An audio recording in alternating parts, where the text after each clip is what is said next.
ከአመድ ያነሳኝ ከትቢያ ተጥዬ ተመስገን ጌታዬ።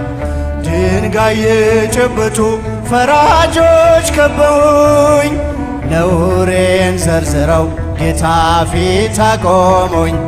ፈረደችባቸው ኃጢአትም በነሱ በሰላም ሂድ ብሎ ምሮኛል ንጉሡ።